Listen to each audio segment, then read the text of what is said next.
एक आदमी होटल में रूम बुक कर एक सेक्स वर्कर को अपने पास बुलाता है और वो उसका मर्डर करने वाला था, पर मूवी में फिर अजब सा एक ट्विस्ट आता है। हेलो फ्रेंड्स, आज मैं आपको पीएससी ये 2018 की एक थ्रिलर हॉलीवुड मूवी एक्सप्लेन करने वाला हूँ। ये बहुत सारे ट्विस्ट एंड टर्न्स के साथ आती है, तो अंत तक इस वीडियो को जरूर देखिएगा। अगर आपको वीडियो अच्छा लगता है तो प्लीज़ इसे लाइक और कमेंट जरूर कर दीजिए। अब बिना किसी देरी के एक्सप्लेनेशन स्टार्ट करते हैं। मूवी स्टार्ट होती है और हम हमारे मेन कैरेक्टर रीड को देख सकते हैं। उसकी एक वाइफ है जिसका नाम है मोना, और अभी अभी उन्हें एक बेटी हुई है। उसकी बेटी बहुत ही ज़्यादा छोटी है, तो इस वजह से मोना और वो ये दोनों बहुत ही फ्रस्ट्रेटेड होते हैं। रीड अपने रोज़ की ज़िंदगी से बहुत ही ज़्यादा तंग आ चुका था। उसे अपने माइंड में लगता है कि उसकी छोटी बेटी उससे बात कर रही है कि तुम्हें पता है कि अब तुम्हें करना क्या है। वो इतना ज़्यादा मिजरेबल हो चुका था कि खुद की जान लेने की भी कोशिश करता है, पर ये चीज़ वो कर नहीं पाता। नेक्स्ट सीन में वो अपनी वाइफ के साथ था। उसे सुलाने की कोशिश करती है। वो रिलैक्स हो ही रहा था, तब फिर से उसकी बेटी रोने लगती है। उसने अब एक चीज़ करने का डिसाइड कर लिया था। जब वो टीनेजर था तब उसने एक मर्डर किया था। अब वो फिर से एक मर्डर करना चाहता है। अब इस बात को लेकर वो सोचने लग गया। वो मन में कहता है कि मैं एक होटल रूम बुक करूँगा, वहाँ पर एक सेक्स वर्कर को हायर करूँगा। उसे इंग्लिश बोलना आना चाहिए, यानी कि वो इंग्लिश में ही डरेगी। उसे वो पहले बांध देगा और उसी के बाद सब कुछ करेगा। उसने अपने वाइफ से झूठ बोला, कहा कि एक सेमिनार है और वहाँ पर मुझे जाना है। मर्डर वेपन, रोप्स, ये सारी चीज़ें उसने अपने बैग में रख ली थी और अब वे जाने के लिए रेडी था। मोना उसे कहती है कि अगर तुम्हें अकेला लगा तो रात में कभी भी तुम मुझे कॉल कर सकते हो। उसे बहुत मिस करने वाली थी। अब इसके बाद रीड एक अलग टाउन में अपने होटल रूम में पहुंचता है। वहाँ से उसने मोना को कॉल किया, अपना अपडेट दिया और वो कहता है मैं मेरे फ्रेंड्स के साथ आज शाम डिनर के लिए जाने वाला हूँ। अब मोना उसे फिर से कॉल नहीं करेगी। रात में शायद उसे कॉल करेगा, या इस रूम में वो मर्डर करने वाला है तो उसके फिंगरप्रिंट्स कहीं पर भी ना आए, तो इस वजह से हमेशा उसे पूछता रहता है। जो भी वो कर रहा था इसका उसे बुरा लगा, तो इसी वजह से अपना क्लोरोफॉर्म लेकर अपने खुद के नाक में वो डाल देता है। बाद में उसे होश आ जाता है। अपनी डेथ के लिए सफिशिएंट नहीं था। अब इसके बाद जो भी लड़की उसके पास आएगी उससे वो किस तरीके से बात करेगा इसकी वो प्रैक्टिस करता है। मारने के बाद उसका क्या करना है, ये सारी एक्शंस उसने रिक्रिएट किए। एक्चुअल में जो भी लड़की आने वाली थी ये उसकी कल की अपॉइंटमेंट थी। वह रीड एजेंसी को कॉल लगाता है, कहता है कि आज रात ही मुझे सर्विस चाहिए। दूसरी लाइन पर उस एजेंसी के आदमी ने कहा कि जो लड़की आपने चूज़ की थी वो लड़की आपको नहीं मिलेगी। अगर वो आएगी तो बहुत ही ज़्यादा लेट हो जाएगी। अगर आप चाहो तो दूसरी लड़की को मैं भेज सकता हूँ। रीड इस बात के लिए मान जाता है। इसके बाद जो लड़की आने वाली है वो हमें दिखाई जाती है। ये हमारी और एक मेन कैरेक्टर है और इसका नाम है जैकी। आजकल जैकी बहुत ही ज़्यादा डिप्रेस थी। जो भी वो करती है ये काम अब उसे नहीं करना। उसे खुद की घिन आने लग गई थी। पिछले 1-2 दिनों से वो अपने काम पर भी नहीं गई थी, तो उसे अपनी एजेंसी से कॉल आता है। अर्जेंटली उसे रीड के पास जाने के लिए कहा गया। जैकी फाइनली रेडी होती है और वो रीड के पास आ गई। उसने रीड को देखने के बाद ज़रा एनालाइज किया और अपनी एजेंसी को बात करती है। एजेंसी वाले पूछते हैं कि क्या रीड ठीक ठाक है। जैकी ने कहा कि मुझे सेफ लग रहा है। इसके बाद रीड पूछता है कि क्या मैं तुम्हारे लिए ड्रिंक बना सकता हूँ। ड्रिंक जब वो लेकर आया तो फिंगरप्रिंट ग्लास पर ना है, इसी वजह से वो एक हैंकरचीफ में उसे देता है। जैकी को ये ज़रा अजीब लगता है, पर उसने फिगर आउट किया कि शायद रीड को साफ सफाई की बहुत ही ज़्यादा आदत होगी, उसी वजह से ये सब चीज़ें वो कर रहा होगा। जैकी ने पूछा कि क्या तुमने कभी ऐसा पहले किया है। रीड उसे कहता है कि जब मैं टीनेजर था तो एक बार मैंने ये ट्राई किया था, पर यह बात बताते हुए रीड मर्डर के बारे में बात कर रहा था। जैकी ने पूछा कि हम कहाँ से शुरू करें। जैकी ने कहा कि मैं शुरू करती हूँ, और फिर अपने आप को प्लीज़ करने लग गई। रीड इसे देखकर ज़रा मुस्कुराता है और इस वजह से जैकी को बहुत ही ज़्यादा बुरा लगा। वो डिस्टर्ब होकर बाथरूम में चली गई। रीड उसे पूछता है कि क्या सब कुछ ठीक है, तो जैकी उसे ओके कहती है। और बहुत ही ज़्यादा टाइम गुजर चुका था और जैकी का कुछ भी आवाज़ नहीं आ रहा था। रीड फिर ज़बरदस्ती बाथरूम में घुस जाता है और जैकी को देखता है तो अपने आइस पिक से खुद को हार्म कर रही थी। उसे बहुत ही ज़्यादा चोट आई हुई थी। रीड के अंदर घुस आने की वजह से जैकी ज़ोर से चिल्लाती है। वो खुद को हार्म करना स्टॉप नहीं कर रही थी। तभी होटल के मैनेजर से कॉल आया। वो उसे कहते हैं अपनी टीवी का आवाज़ ज़रा कम रखिएगा। जैकी फिर रीड से कहती है कि मुझे हॉस्पिटल में लेकर चलो। अभी भी उसके हाथ में सीजर थी, तो रीड ज़बरदस्ती उससे वो ले लेता है। रीड को जैकी ने ज़ोर से काट लिया था। उसे सहारा देता है और कहता है कि ज़्यादा डरो मत। जैकी अब चल भी नहीं पा रही थी, वो बहुत ही ज़्यादा ड्रंक थी। रीड फिर उसे वहीं पर लेटा देता है। वो उसे वैसे ही हालत में छोड़कर वहाँ से जाने वाला था। जब वो लिफ्ट के पास आया तो एक आदमी उसे कहता है शायद मेरी वाइफ गुम हो चुकी है। जब वो उसे बात कर रहा था तभी जैकी रूम से बाहर निकल आती है।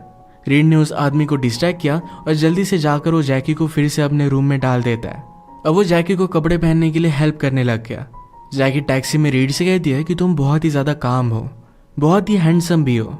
जैकी कहती है कि मुझे पता है कि तुमने मुझे कॉल क्यों किया था, तुम बहुत ही ज़्यादा डिस्टर्ब हो, तुम जब मेरे साथ हो फिर भी तुम किसी और ही वर्ल्ड में जी रहे हो। इसके बाद हॉस्पिटल आ जाता है। जैकी ने उसे अंदर आने के लिए कहा, पर रीड कहता है कि हॉस्पिटल मुझे अच्छे नहीं लगते। जैकी कहती है कि मैं वापस आती हूँ, क्या तुम मेरे लिए वेट करोगे? रीड कहता है कि हाँ करूँगा। इसके बाद उसने अपनी वाइफ को कॉल लगाया, उसे सारी सिचुएशन समझा देता है। मोना उसे पूछती है कि क्या जैकी को पता है कि तुम उसके साथ क्या करने वाले थे? रीड कहता है कि मुझे पता नहीं। मोना कहती है कि अब 3 पॉसिबिलिटीज़ है, उसे पता है और वो खुद मरना चाहती है और इसी वजह से तुम्हारे साथ है। सेकंड पॉसिबिलिटी ये है कि उसे पता है पर फिर भी तुमसे ज़रा दूर जाने के लिए तुम्हारे हाँ में हाँ वो मिला रही थी। और थर्ड पॉसिबिलिटी ये है कि उसे कुछ भी पता ही नहीं। तीनों केसेस में तुम्हें उसे मार डालना चाहिए। रीड को भी आइडिया सही लगता है। अब इसके बाद हम देखते हैं कि एक्चुअल में रीड ने मोना को कॉल किया ही नहीं था, ये सारी चीज़ें उसके माइंड में चल रही थी। इसके बाद जैकी हॉस्पिटल से बाहर आती है। उसने टैक्सी में कहा, मुझे नहीं लगा था कि तुम मेरे लिए वेट करोगे, पर तुमने मेरे लिए वेट किया। आज हमारे साथ जो भी हुआ ये मुझे एक मूवी की तरह लगता है। हमारा ये बहुत ही अच्छा रोमांटिक सीन बन चुका है। इसके बाद जैकी रीड को अपने घर पर लेकर आई। जैकी ये सब काम करती है, फिर भी उसका घर बहुत ही अमेजिंग था। तो जैकी ने कहा, मुझे घर डेकोरेट करना बहुत ही अच्छा लगता है। बाकी लोग कहीं पर भी पैसे वेस्ट कर देते हैं, पर जैकी सारे पैसे अपने घर में इन्वेस्ट करती है। जैकी ने कहा कि मैं तुम्हारे लिए सूप बनाती हूँ। इंस्टेंट सूप था, पर फिर भी उसे एक बहुत ही अच्छी रेसिपी पता थी। रीड के साथ अब उसे बहुत ही कंफर्टेबल लग रहा था। रीड पूछता है, क्या हॉस्पिटल वालों ने तुमसे पूछा नहीं कि तुम्हें चोट कैसे आई? जैकी कहती कि मैंने एक मैगजीन में पढ़ा था, बाइसिकल चलाते वक्त लोगों को बहुत ही ज़्यादा चोट आ जाती है। मैंने हॉस्पिटल में यही बात बता दी कि मैं बाइसिकल से गिर गई थी और उन्होंने शक भी नहीं किया। शायद उन्हें उससे कुछ भी ज़्यादा फर्क भी नहीं पड़ता था। जैकी के बॉडी पर ऑलरेडी स्कार थे जो उसे अलग चोट से आए हुए थे। वो रीड से पूछती है कि यही स्कार तुम भी चाहते हो, तुम्हें डरने की कोई भी ज़रूरत नहीं है। इसके बाद दोनों बेड पर आ गए। जैकी उसे रिझाने की कोशिश करती है। रीड ने कहा कि मैं मेरा सारा सामान लेकर आता हूँ। उसे वो टाई करने वाला था। जैकी पूछती है कि टाई करने के बाद क्या तुम मुझे छोड़कर चले जाओगे? वो आज रात अकेला रहना नहीं चाहती थी। तो रीड से पूछती है, हम पहले डिनर कर लेते हैं। डिनर के वक्त जैकी ज़रा नर्वस थी, पर रीड सारा सूप पी जाता है। इसके बाद अचानक से उसे नींद आने लग गई। सूप में जैकी ने कुछ मिलाया हुआ था, इससे वो अनकॉन्शियस होने लग गया। अपने बेहोशी की हालत में रीड को सपने आते हैं। इस सपने से हमें पता चलता है कि रीड की मदर एक बहुत ही अनहेल्दी रिलेशनशिप में थी। उसकी मदर और उस आदमी में बहुत ही ज़्यादा झगड़ा हो गया था और इसी वजह से उस आदमी ने रीड की मदर को मार डाला। ये सब होते हुए रीड ने देखा हुआ था। अपने बचपन की घाव की वजह से इसकी चोट हमेशा उसके दिल पर थी। जब वो टीनेजर बना तो एक लड़की ने उसके सामने एक छोटे से बनी को मार डाला था। इससे वो बहुत ही ज़्यादा गुस्सा हो गया। उसने उस लड़की को मार डाला। इसी मर्डर के बारे में पहले वो बोल रहा था। अब बहुत सारे साल गुजर जाने के बाद मैरिज की वजह से वो तंग आ गया था और उसी वजह से अब फिर से मर्डर करना चाहता था। डिनर के पहले जैकी ने रीड से कहा था कि क्या तुम्हें खुद के स्कार्स चाहिए? रीड ने इस पर मना नहीं किया था, तो जैकी एक स्क्रू ड्राइवर लेकर आती है। ये जोर से उसके फेस पर मारती है। अब इस जख्म की वजह से रीड को भी एक स्कार मिल जाएगा। रीड को जख्मी करने के बाद जैकी उसके पास आ गए। थोड़ी देर में रीड को जब होश आता है तो अपने बैग के पास गया। उसने रोप्स निकाली और जैकी को बांधने लग जाता है। उसने कहा कि तुम्हें सिर्फ दर्द तभी होगा जब तुम अपने माइंड में लाओगी कि तुम्हें बहुत ही ज़्यादा दर्द हो रहा है।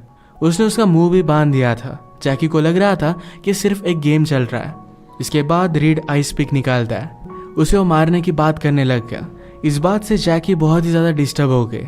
वो स्ट्रगल करने लग गए, पर रीड ने अपना आइस पिक निकाल लिया था। अभी भी उसने जो सूप पिया था इसका असर उस पर था और उसी की वजह से वो बेहोश हो जाता है। उसके बेहोश होने के बाद जैकी अपने आप को छुड़ा लेती है। उसे एक रीड की डायरी मिली जिसमें उसके साथ जो भी करने वाला था इसके बारे में सब कुछ लिखा हुआ था। रीड के बचपन के बारे में, ये सब क्यों कर रहा है, इस सब के बारे में जैकी को पता चला। सुबह जब रीड को होश आया तो जैकी ने उसे बांध कर रखा था। जैकी रेडी हुई और उसने खुद को एक पियर्सिंग की। रीड पूछता है कि तुम कर क्या रही हो? जैकी ने कहा कि मैं इस इवेंट को याद रखना चाहती हूँ, इसीलिए अपने आप को मार्क कर रही थी। इसके बाद वो रीड के पास आए। इसके बाद उसे कॉफ़ी पिला दिया। उसके पास जो आइस पिक पड़ा हुआ था ये उसने उठा लिया। ये आइस पिक घुसा कर वो रीड को मारने वाली थी। तो रीड कहता है कि अलग लोकेशन पर मारो जहाँ से मरने में उसे ज़्यादा देर नहीं लगेगी। ये सब सिर्फ उसे वो पॉइंट कर कर बता रहा था। जैकी ने फिर उसके मुंह से पट्टी निकाली। रीड कहता है क्या हम पहले खाना खा लें? इसके बाद हम ये सब करेंगे। जैकी इस पर बहुत ही हंसती है। इसका मतलब है अब उसने अपना माइंड चेंज कर लिया है। उन दोनों को पता था कि वो खुद कितने ज़्यादा फॉल्टी है। जैकी को एक सहारे की ज़रूरत थी और रीड भी अपना डार्कनेस छुपाना नहीं चाहता था। एक दूसरे की सारे सीक्रेट्स अब इन दोनों को पता चल चुके हैं। जो भी टाइम इन्होंने एक साथ स्पेंड किया था, इतने में एक दूसरे को लाइक करने लग गए थे। दोनों साइकोपैथ है तो एक दूसरे को एक्सेप्ट कर लेते हैं। अब लास्ट में ये जो दोनों हंस रहे थे, इसका मतलब है अब ये दोनों मिलकर जो करेंगे ये बहुत ही ज़्यादा डेंजरस होगा। इसी के साथ आज की हमारी मूवी एंड हो जाती है। अगर आपको एक्सप्लेनेशन अच्छा लगा तो प्लीज़ इसे लाइक और कमेंट जरूर कर दीजिएगा। मैं बहुत सारी मूवीज़ लेकर आते रहता हूँ, तो प्लीज़ इस चैनल को सब्सक्राइब कर दीजिए और बेल नोटिफिकेशन आइकॉन दबाना मत भूलिएगा। हम फिर से मिलेंगे और एक नई मूवी के साथ। तब तक के लिए थैंक यू और आप अपने आप का ख्याल रखिए।